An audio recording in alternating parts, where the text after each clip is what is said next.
public nikech gin citizens, gin taxpayers.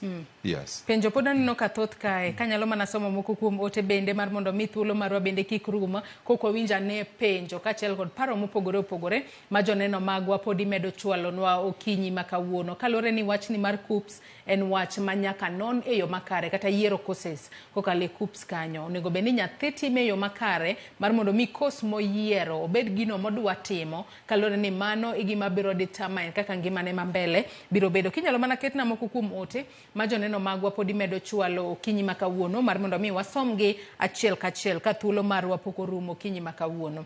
James wacho ni hello ma James kawuok Homa Bay. Nayudo C+ but nadwaro timo computer engineering but cluster points nogola oko, but koro adwa dhi education arts nikech aqualify. Erokamano ahinya kuom ote ma kamano James. Janeno wacho ni Ramogi TV Joyce Mosna wendo penjnago ni nyathi mane oyudo C bende nyalo dhi e KMTC an JG Baringo. Erokamano ahinya kuom penjo ma kamano. Mark Knight bende wacho ni bende timo cloth making and fashion design ber adier nikech ananeno ka somo tij andika onge tiende sani. Erokamano ahinya. Ote machielo Jack Paul bende wacho ni penjna ni Open University bende golo funding mar HELB ma boost sombji. Mago mana moko kuom ote ma joneno magwa chwalo no odiochieng' ma kawuono. Ka Ruth Nyathi Ochieng' bende wacho ni yiero course dwaro pacha japuonjre kobedo assisted gi janyuol. Kaluwore gi chal Kenya, jopuonjre onego yier course ma marketable. Nitiere course ma kiyiero to inyalo tieko kata 10 years kapok iyudo tijno. Passion bende ber ka ng'ato rango. Odhi mbele kowacho kanyo ni tinde thoth ji timo tije ma gionge gi passion. For example, puonj gi weche thieth dwaro passion. Penjna wendo ni bende jopuonjre nyalo yiero course ma onge gi passion kata ne ok oyudo grade mar course no. Awinjo kano moja. Anno ka jo nyithindo nitiere kod kata joneno magwa nitiere kod penjo mopogore opogore. Adwa ni chak na kanyo kod wach mar Open University. Bende ogolo funding mar HELB ma boost sombji. Kopo ni dhi e Open University to iyudo funding mar HELB kendo iyudo scholarship mar sirikal. Yes. Kamano. Jobe osebedo ka wacho mana kaka Ruth Nyathi Ochieng' wacho ni onego bed ni janyuol kachiel kod nyathine sani koro bedo machiegni to koro gidetermine course magitimo. Tadiera thothne iwinjo ka janyuol nyalo bedo ni nyiso nyathi ni yiera ne course ma marketable. Chon ji ne wacho ni bed japuonj. Japuonj kisebedo tibiro bedo kiyudo tich mapiyo. TSC biro ndiki to ngimani biro bedo makare. Ne yudo ka ji flock bedo teachers adiera. Ponono nitiere courses ma marketable ma ng'ato kotimo to yudo tich biro bedo mapiyo piyo. Ok ni bono ni bedo oko kuom thuolo malach kapod itamak. Osenego bed ni ng'iyango kachiel kod wach mar passion ma bende omulo kanyo. Owinjo bed ni iyiero course ma mokwongo in gi passion mar time nikech en ajani donge. En ajani midhi timo for 4 years ka in e degree. Nitie courses moko mag 5 years engineering, nitie moko mag 6 years, 7 years medicine. Koro jani no owinjo bed ni wuotho ka in e area ma in bibinjo ka in comfortable. Koro passion no ability en very important. Owinjo bed ni nyathi ng'iyo mano. Mar ariyo bende marketability.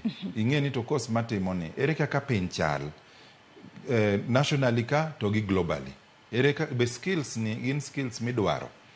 To bende skill ni ka yude en skill madhiko mana ni nyaka duong' e offices ka manyo tich. Kose en skill ma bende anyalo bedo kamoro to achako timo gik ma asomo ka gi lweta gi pacha kaeto I'm self-employed. Mano bende is very important. Kaeto wach penjo machielo magi penjo about C+. Ng'ato penjo about C+. Koponi onyalo timo puonj no yiero computer science to cut off bayoko. Koro dadhi timo education arts. Mano penjo ma very important. Nikech mana education ka en achiel kuom reforms, minimum entry requirement mar education en achiel kuom reforms ma bende kiweyo new grading system ne watimo sani for the first time. Chon mondo mi nyathi ne yud admission to Bachelor of Education Arts kata Bachelor of Education Science ne nitie courses moko mopogore gi ariyo midwa puonjo ka mabe nyaka ne yud grade moko subjects mamoko. Koro mano nyocha wa review gi jo TSC ma wawacho ni kopo ni ng'ato dwa puonjo, ng'ato dwa timo education to upuonjo secondary puonjo courses ariyo, subjects ariyo. Koro wadwa ni wang'e ni nyathini mokwongo yudo C+ and above to mean grade to kendo yudo C+ and above e subjects ariyo modwa puonjogi. Ok wachak wakete kendo nokawo subjects moko ma ok related to gimodwa puonjogi. Koro for the first time mano bene wagolo. Koro education and C+ and above mean grade, kae to gi subject ariyo mibiro puonjogo bende C+ and above. Onge requirement mar course mora mora. Mano very important. Penjo mano penjo about ka onyalo dhi education no and very clear sani.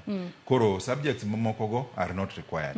Yeah. Matende ni subject nikech ncha winjo case moro kae nikech ni iyudo ni ng'ato kaluwore kod subjects mane odhi e puonjo mane otimo e high school, noko timo ponono wachiw kata ranyisi noko timo kata course mar business studies e high school kacha. To koro kodhi university ka, koro oyiero notimo kata otimo course madhi wachiw kata ranyisi kwano kachiel kod business studies. Ang'o miyo gwenyruok ma kamano bedo? Mak tiende ni koro kotem none to nyalo yudo ne pek e yudo tich kaluwore ni high school ok ne timo business studies. Ere kaka kore e mbalariany kacha idwa bedo japuonj mar business studies kachiel kod kwano bedo nang'o? Nitiere exemptions moko.